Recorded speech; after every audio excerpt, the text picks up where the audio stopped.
पद्मश्री के इस खास एपिसोड में आपका स्वागत है। हम लगातार देश दुनिया से कई पद्मश्री को आपसे मिलवा रहे हैं, उनकी उपलब्धियों को और उनके समाज के प्रति किए गए कार्यों को आप तक भी पहुंचा रहे हैं। इसी कड़ी में आज हमारी मुलाकात हो रही है डॉक्टर माया टंडन से। एसएमएस कॉलेज से आए हैं और इन्होंने अपने लगभग 50 वर्षों के, मैं तकरीबन कहूँ 60 और 70 वर्षों की सेवा से न केवल बहुत सारे लोगों को एनेस्थीसिया के जरिए उन्हें राहत पहुंचाई है, बल्कि अपने समाज सेवा के कार्यों के लिए भी विश्व प्रसिद्ध है।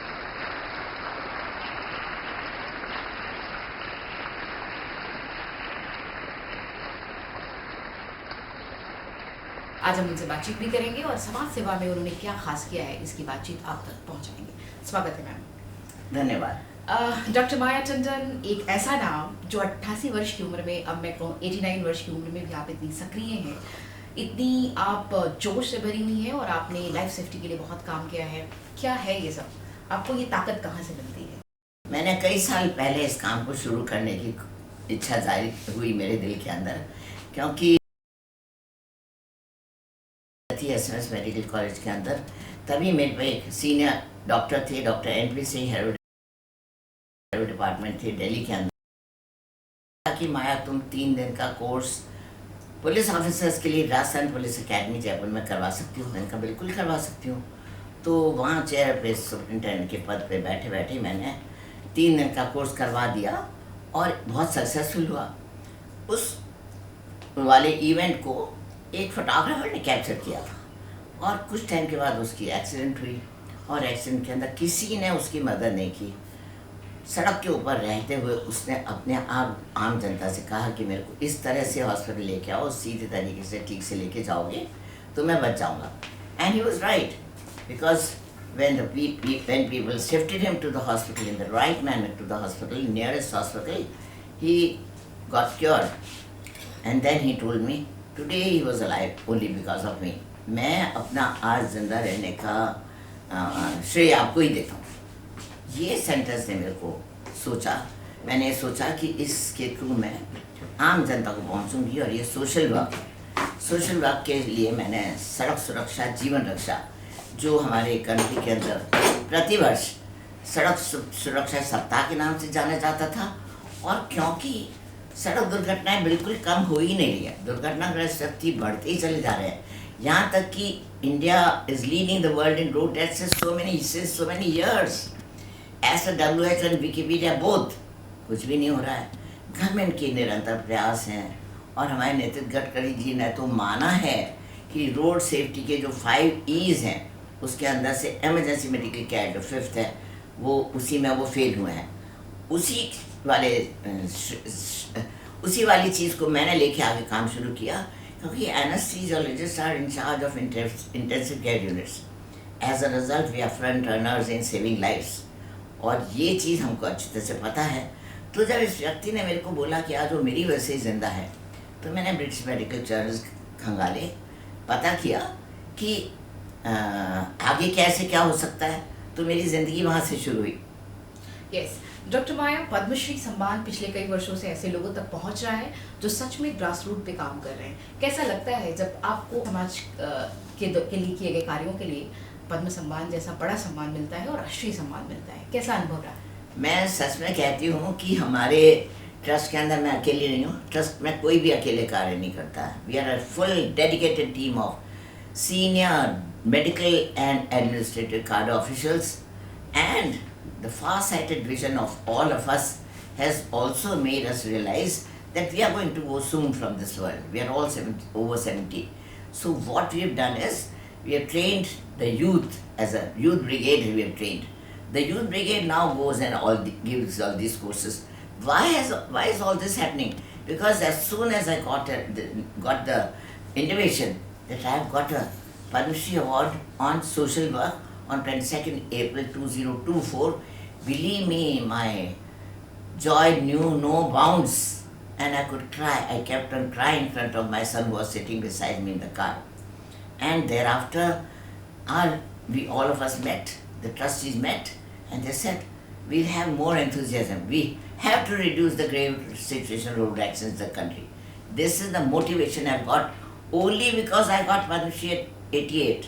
I'm really happy and honored that our Her Excellency Srimati Draupadi Murmu, in the presence of Prime Minister Mr. Narendra Modi, gave me this award on this precious day of 22nd April 2024, a day which I cannot forget in my life, because believe me, my children, my family, my daughter, son, their whole family was also able to visit the Rashtrapati Bhavan, and they were cheering me. What more do I want in life? Nothing else.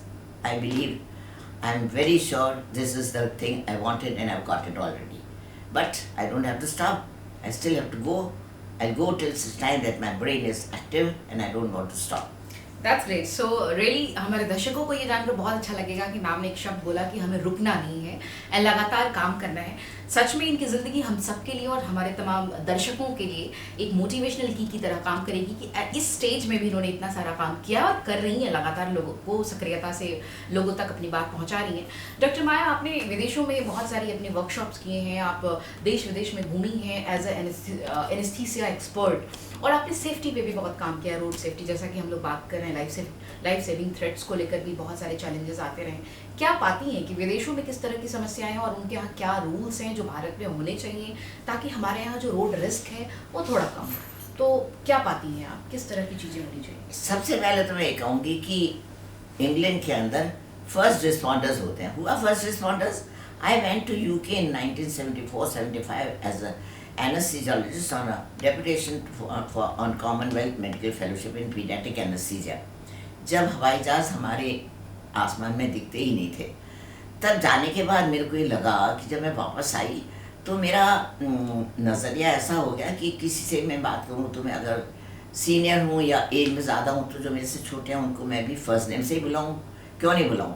क्योंकि छोटे जनों को एक motivation मिलता है. कोई भी बुजुर्ग होता है उसको अगर बोलता है तो उसको मोटिवेशन मिलता है. वो चीज़ मैंने फॉलो करी और मेरे को आज भी लगता है कि मेरा सक्सेस के अंदर ये वाला छोटा सा हाथ इंग्लैंड का भी है. इंग्लैंड के अंदर फर्स्ट रिस्पॉन्डर्स होते हैं. हुआ फर्स्ट रिस्पॉन्डर्स दुर्घटना स्थल पर इंग्लैंड के अंदर, अमेरिका के अंदर, पूरे यूरोप के अंदर, विश्व के अंदर सभी जने हेल्प करते हैं और पूरी उनके पास टीम होती है और एम्बुलेंस एकदम पहुंच जाती है दुर्घटना स्थल पर, सुसज्जित एम्बुलेंस, सब चीज़ उसके अंदर डली होती है. ये सब चीज़ होने के बावजूद इंग्लैंड के अंदर फर्स्ट रिस्पॉन्डर्स क्यों हुए? वो होते हैं फर्स्ट रिस्पॉन्डर्स जो कहते हैं है तो सही इंग्लैंड में हमारे पास सब कुछ, लेकिन हम भी अलग से कुछ सेवा देना चाहते हैं. So these are first responder. अब हमारे हिंदुस्तान में क्या हुआ, ये फर्स्ट रिस्पॉन्डर्स को सब लोग नाम फर्स्ट रिस्पॉन्डर्स कहते हैं. हम कहते हैं क्यों भाई, हम इंग्लैंड को क्यों फॉलो करें? तो इस चीज़ को हमने कई सालों से मैंने ये सोचा कि हम हमारे अगर कोर्सेज देंगे और देते हैं उसके अंदर हम फर्स्ट रिस्पॉन्डर्स का नाम नहीं देंगे तो अभी जो भी हम कोर्सेज करने जा रहे हैं उसमें आगे जनता तक पहुँचे उसमें हमको नाम कहते हैं संजीवा. नाम चेंज कर रहे हैं हम फर्स्ट रिस्पॉन्डर्स का इंडिया के अंदर. संजीवा मीन्स लाइफ सेवर्स, और वो व्यक्ति जो रुक के जान बचाएगा उसको हम फर्स्ट रिस्पॉन्डर क्यों कहें, हम तो उसको संजीवा कहना चाहते हैं.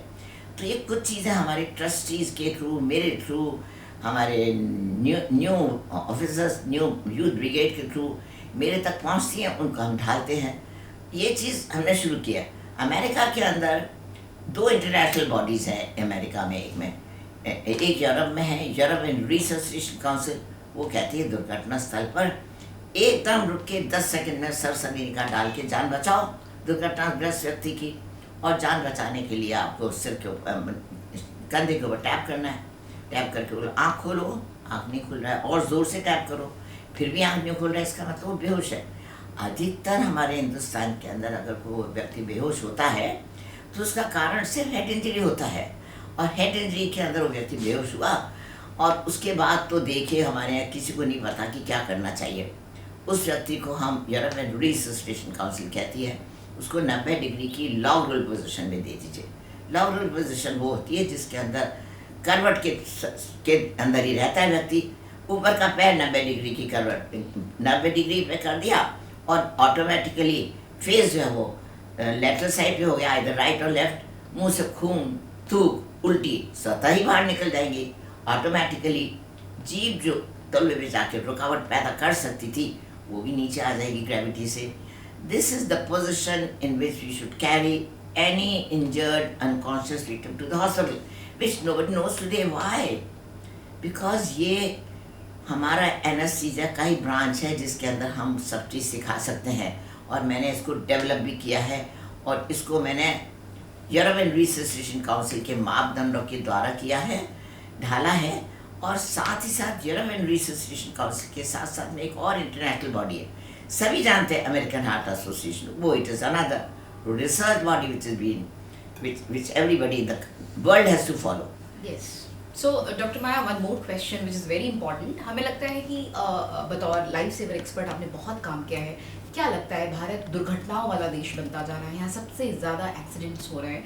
क्या कारण मानती हैं आप? क्या कारण है और क्या निवारण है? आप दोनों पे कारण मैं बिल्कुल स्पष्ट बताना चाहती हूँ। हमारे यहाँ road safety and life safety नारा है, जो हमारे माननीय नितिन गडकरी जी कई सालों से रोड सेफ्टी वीक्स के अंदर बोलते हैं। लेकिन रोड सेफ्टी तो सभी को मालूम है। 5 साल का बच्चा अपनी माँ के साथ जाता है, माँ कहती है अगले बार तू चले जाना, अकेला स्कूल जाता है, मरता नहीं है। क्यों? क्योंकि उसको रोड रूल्स फॉलो करने की माँ ने उसको डाल दिया कि ऐसे स्कूल जाना है। लेकिन लाइफ सेफ्टी मेडिकल कॉम्पोनेंट है, and it is anaesthesia component. We are the ones who know everything about life safety, because we are front runners in saving life, because we are it is a medical component.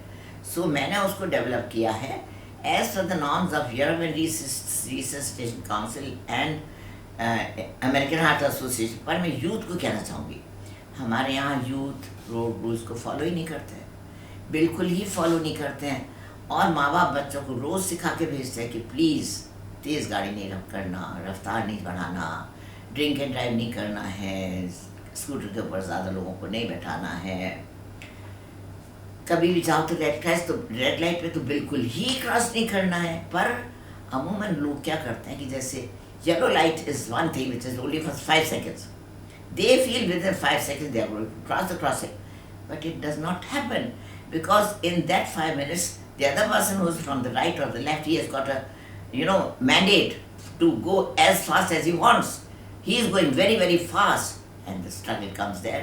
The person who is travelling on the wrong side with the red light, he dies, and he may be the only person of the family, the bosom person. He leaves the life, leaving the family to mourn for his life. तो क्या लगता है? Yes, but क्या लगता है कि दुर्घटनाओं को रोकने के लिए क्या कुछ किया जाए? क्या गवर्नमेंट कुछ ऐसी नीतियाँ लाए, या सोशल वर्कर्स अपने लेवल पे कुछ काम ऐसा करें? कुछ सुझाव हो तो आप बताना चाहें। मैं तो आपको कहूँगी कि हमारे हिंदुस्तान में जिस तरह से ministry of road transport and highways ने अपनी इच्छा शक्ति से जो काम किया है, कि क्या नहीं किया है, आम जनता को सिखाने के लिए रोड सेफ्टी वीक्स के साथ रोड सेफ्टी मंथ शुरू कर दिए। आम जनता को बोलते भी हैं, लेकिन ना तो यूथ संभल पा रहा है, ना समझ पा रहा है। बहुत ही हालत दयनीय है।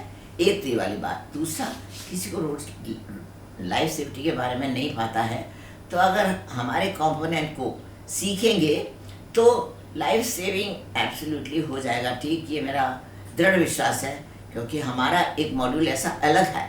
मेरे को 30 साल के बाद पद्मश्री से सोशल वर्क के लिए क्यों मिला? क्योंकि हम ये सिखाते हैं कि हर व्यक्ति को दुर्घटना स्थल पर रुकना ही चाहिए। आज व्यक्ति रुकता क्यों नहीं है? सुप्रीम कोर्ट ने मार्च 2016 में बहुत ही महत्वपूर्ण मददगार कानून लिखा है। मददगार means in favour of the masses. किसी को, बहुत कम लोगों को मालूम है। It's a supreme court decision to say that हर व्यक्ति को रुक के जान बचानी ही है। अगर उसने नहीं रुके और आगे चले गए तो वो सुप्रीम कोर्ट की अवमानना मानी जाएगी। इतनी बड़ी चीज़ होगी। नहीं हो रहा है, नहीं सुन रहे हैं, लोगों को मालूम भी नहीं है। अगर मालूम भी है तो लोग अभी भी डरते हैं। क्यों? पुलिस के डर से। अब आप बताइए हम क्या कर सकते हैं? तो क्या कुछ ऐसा रूल्स हैं कि पुलिस उसमें इंटरप्ट नहीं करती है, इंटरवीन नहीं करती है, और लोगों को ये लगता है कि पुलिस हमें तंग करेगी, इस डर से लोग नहीं पहुंच पा रहे हैं? हाँ, ये शुरू में था, लेकिन अब तो धीरे धीरे हमारे राजस्थान में, इंडिया में पुलिस वालों को बिल्कुल कहा जा रहा है कि कोई इंटरफेयर नहीं करना है, FIR दर्ज नहीं करनी है। अगर सीरियसली इंजर्ड विक्टिम है तो उसको हॉस्पिटल पहुंचाना है, डॉक्टर तक सही सलामत पहुंचाना है। जी हाँ, ब्रेक के बाद फिर से स्वागत है आप सभी का और हम बातचीत लगातार कर रहे हैं डॉक्टर माया टंडन से, जिन्होंने लाइफ सेफ्टी के लिए बहुत काम किया है। देश विदेश में इनका बहुत नाम है। भारत में इन्हें पद्मश्री से सम्मानित किया गया है और आज हम देश में दुर्घटनाओं से लेकर जुड़ी हुई बातों पे इनसे बातचीत कर रहे हैं। मैम, पुनः एक बार आपका स्वागत है इस कार्यक्रम में। हम भारत में दुर्घटनाओं को लेकर चर्चा कर रहे थे। हम ये भी चर्चा कर रहे थे कि इन दुर्घटनाओं को रोका कैसे जाए। आपने उस पर भी अपनी राय रखी है। एक आप जिस समाज में हैं, जिस समाज से हम औरतें, इनफैक्ट मैं थोड़ा सा स्विच करती हूँ उस सवाल को कि आपने बहुत काम किया है देश विदेश में, बहुत सारे आपके कॉन्ट्रीब्यूशंस हैं, अचीवमेंट्स हैं। आपने विमेन की एक सेट स्टीरियोटाइपिंग को तोड़ा है। क्या चैलेंजेस आई जब आप काम कर रही थी और आपने अपने करियर की शुरुआत की? आप उन चैलेंजेस के बारे में बताएं। इसका श्रेय मैं मेरी मदर को दूंगी। मेरी मदर एजुकेटेड नहीं थी, लेकिन जिस तरह से हम 9 भाई बहनों को उन्होंने पाल के बड़ा किया है, और 5 सिस्टर्स 4 ब्रदर्स के अंदर से मैं ही अकेली थी जो मेडिकल के अंदर गई। आज हमारे 9 भाई बहनों के सबों की पूरी फैमिलीज इतनी सक्षम है कि ग्रैंड चिल्ड्रन भी सभी वेल सेटल्ड हैं। तो मेरी मदर ये कहा करती थी कि कोई भी काम करो, कुछ भी करो, तो एक तो ऊपर मत देखो कि तुम बहुत बड़े हो। मैं एक बहुत अच्छी अजमेर की इलस्ट्रियस फैमिली को बिलोंग करती हूँ। वो कहती थी कि नीचे देखो, नीचे देखोगे इसका मतलब अनगिनत लोग हैं जिनको कुछ कुछ सर्विसेज की ज़रूरत है। तो ये मेरे दिमाग में बैठा हुआ था। और एसएस मेडिकल कॉलेज के अंदर जब मैंने भर्ती हुई, एंट्रेंस ली, उसके बाद भी मैं मदर के पास जब छुट्टियों में जाती थी, और हमारी फैमिली जॉइंट फैमिली थी, मतलब मदर का ही वो था कि जॉइंट फैमिली में करीब करीब उस वक्त 40-50 सब लोग थे, ताता चाचा ताऊ वगैरह की फैमिली के, सबको बांध कर जिस तरह से उन्होंने रखा, उस मोटिवेशन ने मेरे को सिखाया become a good human being. And as a result, क्योंकि दुर्घटना आंकड़ों में इतनी ज़्यादा वृद्धि होती है, और as I told you, Hindustan के अंदर युवा है, मैक्सिमम युवा है हमारा। जीडीपी 3% ख़त्म हो जाती है दुर्घटना के आंकड़ों के अंदर। ये सब चीज़ कुछ करके जब मेरे को लगा कि अब तो टाइम तो आया ही है कि मेरे को टोटली इसी काम के ऊपर अपना ध्यान देना चाहिए, तो वही मैंने किया। तो मेरी मोटिवेशन मदर थी। उसके बाद लाइफ के अंदर मेरे हस्बैंड का कंट्रीब्यूशन, मेरी फैमिली का कंट्रीब्यूशन, मेरे बच्चों का contribution, everything has fallen in place. And of course my trust members who are dedicated professors and administrative cadre and the youth. जी, आप क्या संदेश देना चाहेंगी हमारी संस्थाओं को, और जो रोड सेफ्टी से जुड़ी संस्थाएं हैं, क्या किस तरह की नीतियां बनाई जाए और उनका पालन सुनिश्चित कैसे किया जाए? नीतियों का पालन करने के लिए मैं गवर्नमेंट को तो ब्लेम नहीं करूँगी, क्योंकि गवर्नमेंट नीतियाँ इतनी अच्छी चीज़ बनाती हैं। हाँ, गैप्स हैं, फ्लॉज है उन नीतियों को, क्योंकि हमारे हिंदुस्तान का ब्रेन के लोगों का ब्रेन बहुत ही फर्टाइल है। कहीं न कहीं से तोड़ मोड़ करके उसको कहीं न कहीं से अपने फेवर के अंदर कुछ कुछ यूज़ कर लेते हैं। ये सोचती हूँ कि आम जनता में ही एक बदलाव आने की इच्छा शक्ति होनी चाहिए। हम कुछ अच्छे काम भी करें। मैं सोचती हूँ कि बदलाव तभी आएगा जब हर व्यक्ति सोचेगा कि मुझे कुछ ना कुछ अच्छा काम करते रहना चाहिए। ऐसा ही मेरी इच्छा है। जी जी हाँ, हम लगातार बातचीत कर रहे हैं रोड सेफ्टी को लेकर, सड़क दुर्घटनाओं को लेकर, भारतीय जनमानस के विचारों को लेकर और डॉक्टर माया टंडन के काम को लेकर। इन्होंने समाज में बहुत काम किया है, समाज सेवा के लिए इन्हें पद्मश्री भी मिला है। हम उसकी लगातार चर्चा भी कर रहे हैं। सड़क दुर्घटनाएं किस तरह हमारे जनमानस को हताहत करती है और हमें भीतर तक उद्वेलित करती है, इसका एक ज्वलंत उदाहरण हमारे साथ बैठे हैं। आज इनके ग्रैंडसन भी, यानी इनके पौत्र भी हमसे जुड़ रहे हैं। वो उन्होंने अपनी माँ को सड़क दुर्घटना में खोया है। वो बताएंगे कि किस तरह से दुर्घटनाएं हमें भीतर तक हताहत करती हैं और किस तरह से हमें सेफ्टी बरतनी चाहिए।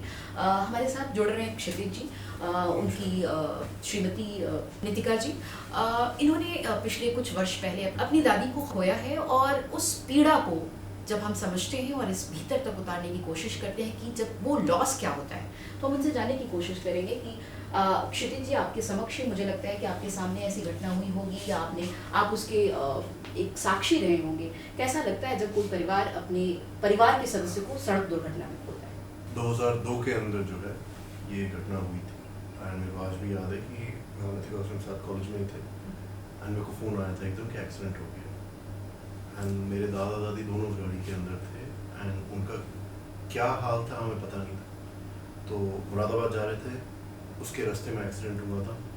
हम लोग नोएडा में थे कॉलेज में, वहाँ से एकदम हम लोग अपोलो पहुँचे, किसी की मदद लेके किसी ने उनकी हेल्प करी, तो 1-1.25 घंटा उनको लाने के अंदर लग गया था। तो पहले तो वो 1-1.25 घंटा मेरी ज़िंदगी में कभी नहीं भूलूंगा। बिकॉज आपको ये भी नहीं पता था कि वो हैं नहीं हैं, किस हाल में हैं, कुछ ने उनकी मदद करी नहीं करी। तो जो इनसिक्योरिटी का वो टाइम था, जो एंजाइटी का वो टाइम था, उसमें मैंने अपने फादर को देखा था, अपनी मदर को देखा था, और ना मैं अपने आप को संभाल पाया था। तो पहला तो वो ट्रॉमा ही पूरी ज़िंदगी के लिए दिमाग में एम्बेड हो जाता है। उसके बाद जब पहुँचे तो मेरी दादी नहीं बच पाई थी, उनकी डेथ शायद रास्ते में हो गई थी। She was a very healthy woman, वो हेल एंड हार्टी थी, सब कुछ अच्छा चल रहा था। हमारे प्लान थे उस साल के अंदर, हम लोगों ने शादी का सोच रखा था, मेरी शादी नहीं हुई थी। तो देखो, एक ना आपके परिवार के अंदर सपने होते हैं, और सपनों के अंदर पूरा परिवार साथ चलता है, और ऐसी घटना के बाद एकदम से आपका एक बहुत बड़ा पहलू उसमें से चला जाता है। तो काफ़ी समय तक तो आपको यही समझ नहीं आता कि अब आप बढ़ो तो कैसे बढ़ो। वो घर के बड़े होते हैं, तो घर के आज भी हमारे घरों के अंदर हमारे घर के बड़े ही नीतियाँ डिसाइड करते हैं कि किस तरीके से जीवन जिया जाए। एंड सडनली मेरे फादर के लिए उनकी मदद चली गई थी, वो गैप आ गया था। उस गैप को भरते भरते हमारे को कई साल लग गए। उसके बाद हमारे दादा थे, हमारे साथ रहे, वो हैड अ लॉन्ग लाइफ, काफ़ी समय तक हमारे साथ रहे। बट जब तक भी वो रहे, वो गैप कभी पूरा नहीं हो पाया। हमें दिखता था कि हम चाहे जो मर्जी कर लें, जितना मर्जी कर लें, उसके बाद भी कुछ खालीपन रह ही जाता था। तो एक ट्रॉमा सदैव हमारे साथ रहेगा। और इस इनिशिएटिव के अंदर जो दादी ने करा है, कम से कम आज कुछ हद तक फैमिलीज़ को ये पता है कि उनको राहत मिल जाएगी, फर्स्ट एड मिल जाएगी, वो पहुंच जाएंगे, कम्युनिकेट हो जाएगा, शुरुआत हो चुकी। जी हाँ, तो हम बातचीत कर रहे हैं इनके ग्रैंडसन से, और हम निकिता जी की तरफ चलते हैं। निकिता जी, आप युवा हैं और आपने प्रबंधन में मास्टर्स भी किया है। क्या लगता है लूपहोल्स कहाँ पे हैं, और भारत जैसा देश सड़क सुरक्षा को लेकर, सड़क यात्रा को लेकर असुरक्षित क्यों होता जा रहा है? लूपहोल्स कहाँ? लूपहोल्स जैसे दादी ने भी बोला कि हमारे सिस्टम्स ठीक हैं, बने हुए हैं, हमें एज सिटीजन्स हमें वर्क करना चाहिए। जैसे लाइक कोई एक्सीडेंट हुआ है फॉर दैट, बिकॉज हम इस पर्टिकुलर सिचुएशन को बात कर रहे हैं एज ए, मतलब हम देख के, कई लोग होते हैं देख के चले जाते हैं। You have to come forward and you know जितना भी सपोर्ट कर सकते हैं। तो लगता है क्या अभी जन जागरूकता की कमी है हमारे देश में, लोगों को जागरूक किए जाने की? जरूर बहुत जरूरत है। हमारे यहाँ डर बैठा हुआ है, मदद करने का डर है। हाँ, उस डर को निकालना जरूरी है। डर को निकालिए। कई लोग मदद करना चाहते हैं, बट वो इसलिए नहीं करते हैं बिकॉज उनको डर लगता है कि इसके रिपोर्टेशन उन पे क्या आएंगे। उनको ये समझाना जरूरी है कुछ नहीं है, उनकी वजह से किसी की जान बच सकती है, किसी की जान बच सकती है। इतना सा समझा दे उन्हें तो भी बहुत बड़ी जीत हो जाएगी। जी, तो आप ये कहना चाह रहे हैं कि प्रशासनिक और कानूनी स्तर पे थोड़ी सी जो नियम बनाए हैं और लोगों में जन जागरूकता फैलाई जाए, कम्युनिकेशन और बातों को वहाँ तक पहुँचाए, तो शायद स्थितियाँ बदल जाए। जी हाँ, तो हमने इनकी फीडबैक्स लिए हैं और इनके पॉइंट्स भी लिए हैं, और अब हम चलते हैं हमारे डॉक्टर माया टंडन की तरफ। डॉक्टर साहिबा, आप मुझे ये बताएं, आप पूरा देश आपको सुन रहे हैं, आपको पद्मश्री मिला है समाज सेवा के लिए, और बड़ा ही उत्तम काम कर रही हैं आप, बहुत अलग हट के काम कर रही है, क्योंकि देश में इस दिशा में बहुत कम पहल हुई है जो आप कर रही हैं। आपको सुनने वाली महिलाओं को और खासतौर से देशवासियों को क्या संदेश देगी? मैं देशवासियों को जो संदेश दूँ, उसके पहले ये जो मेरे सबसे बड़ी सिस्टर थी, वो 9 भाई बहनों में सबसे बड़ी थी, और क्या एंथुसियाज्म था, क्या कॉन्फिडेंस था। तो ये आप क्षितिज और नितिका ने जो बोला है वो बिल्कुल सत्य है। मेरे सामने की बात है, मैं उस एक्सीडेंट को रिलेट भी करना चाहूँगी, क्योंकि जैसे ही हमारे पास खबर आई, हमारे यहाँ तो पूरे फैमिली में कोहराम मच गया, क्योंकि सबसे बड़ी बहन हमारी चली गई। और ये आज उसके ग्रैंड चिल्ड्रन हैं, और अपने मुँह से बता रहे हैं कि 2002 में जब इनकी शादी भी नहीं हुई थी तब का सिलसिला है। मुझे पता है कि मेरे से रहा नहीं गया, और किस तरह से ये लोग अपोलो में भर्ती किया था। तो उनके छाती के अंदर आगे से एक व्हीकल आ रही थी, हेड ऑन कोलिजन हुआ, और उनकी छाती के अंदर सलीखा चली गई थी। आज इसी चीज़ के लिए गवर्नमेंट इतनी प्रयत्नशील है कि कोई ऐसा हेड ऑन कोलिजन नहीं हो, क्योंकि हेड ऑन कोलिजन के अंदर तो पूरी फैमिली चली जाती है। जिस तरह से हमारे ग्रैंड चिल्ड्रन ने बताया, इस चीज़ को तो एक मान के चलिए कि ये दिल के मेरे बहुत करीब है, क्योंकि मेरी रियल सिस्टर ही थी जिनके ग्रैंड चिल्ड्रन बैठे हैं सामने। अब मैं चलती हूँ आपके आंसर को कि भाई हम जनता को क्या कहना चाहते हैं। जनता को मेरे को ये कहना है कि मेरे मॉड्यूल जो लाइफ सेफ्टी कंपोनेंट है, जिसका नाम है सहायता द लाइफ सेवर्स, उसको आप लोग इन्वॉल्व करिए, इम्बाइब करिए। गुड समैरिटन लॉ जो सुप्रीम कोर्ट ने किया, उससे किसी को डरने की ज़रूरत नहीं है। दुर्घटना स्थल पर रुकिए, जो प्रेजेंटली ऑन लुकर्स हैं जो वहाँ जा रहे हैं वो रुकिए, सामने एस्टेब्लिशमेंट्स है उन लोग को भी बुलाइए, हेल्प दीजिए, तुरंत पेमेंट से वहाँ जगह से 3 जने मिल के सही तरीके से पेमेंट पे शिफ्ट करिए। Traffic jam is a huge problem, you can have a traffic jam for 12 hours and the whole day can go without any help। ये करने के साथ साथ सबको जागरूक होकर हमारे कोर्स के लिए अगर मैं चाहूँगी कि करें, मैं सोचती हूँ कि हमारे ट्रस्ट का एक मोबाइल नंबर है जो मैं देती हूँ, 24 घंटे हमारे ऑफिसर्स के पास रहता है। उनको पता है कि जान कैसे बचनी चाहिए, क्योंकि डॉक्टर तो मैं हूँ, लेकिन मैं 89 के अंदर अब जा आ नहीं सकती, लेकिन हमारे सिस्टम में हम लोगों ने ऐसा कर दिया है कि 24 आवर्स हेल्प, जो भी इंजर्ड है उसको राउंड द कंट्री किसी को भी कहीं पर भी होगी, इस वाले मोबाइल पे अगर कॉल करेंगे तो हमारे officers youth brigade phone immediately उठाएंगे और बताएंगे कि किस तरह से जान बचनी चाहिए। उसी तरह से जनता में विश्वास पैदा होता चला जाएगा। तो मेरे को लगता है कि मेरे को जो पद्मश्री मिला है इसका मैं योगदान ग्रैंड चिल्ड्रन को, दूसरी लोगों को, यूथ ब्रिगेड को देके और जाना चाहती हूँ। जब तक मैं लाइव हूँ, ईश्वर चाहे मैं काम करती रहूँ, मेरा ब्रेन बहुत अच्छा है, आज भी मैं अच्छी तरह से काम कर सकती हूँ, मेरे को ऐसी कुछ चिंता नहीं है। ये कह के मैं सोचती हूँ कि विमेन एम्पावरमेंट, विमेन आज घर से नहीं निकल पाती हैं और अच्छी तरह से निकल पाती, पर काफ़ी women they are really front coming, they are coming front. तो विमेन को भी आने दें, नरेंद्र मोदी जी का सपना पूरा करें। हमारा देश जिस तरह की उन्नति कर रहा है, जिस तरह की प्रगति करके और ऊंचा पहुंच रहा है, सभी को मालूम है। उसके लिए मैं बहुत अपनी शुभकामनाएं देकर अपने दर्शकों से कहती हूँ कि हमारे मोबाइल पे ज़रूर फ़ोन करके लीजिए, ऑनलाइन ऑफलाइन ट्रेनिंग्स लीजिए। आपका भी और हमारा भी और कंट्री का भी इसी में है। जय हिंद, जय भारत। जी हाँ, तो इस खास एपिसोड में हम बातचीत कर रहे थे डॉक्टर माया टंडन से, और SMS कॉलेज में अपनी सेवाएं दे रही हैं, लगातार कई वर्षों से वहाँ जुड़ी रही हैं। बतौर एक्सपर्ट इन्होंने समाज के लिए बहुत योगदान किया है। इनके योगदानों को, समाज के प्रति इनकी उपलब्धियों को हमने आप तक पहुँचाया। मिलते हैं किसी और खास एपिसोड में किसी खास पद्मश्री से और उन तक आपकी बात पहुँचाते हैं। तब तक स्टे ट्यून्ड। जय हिंद, जय भारत।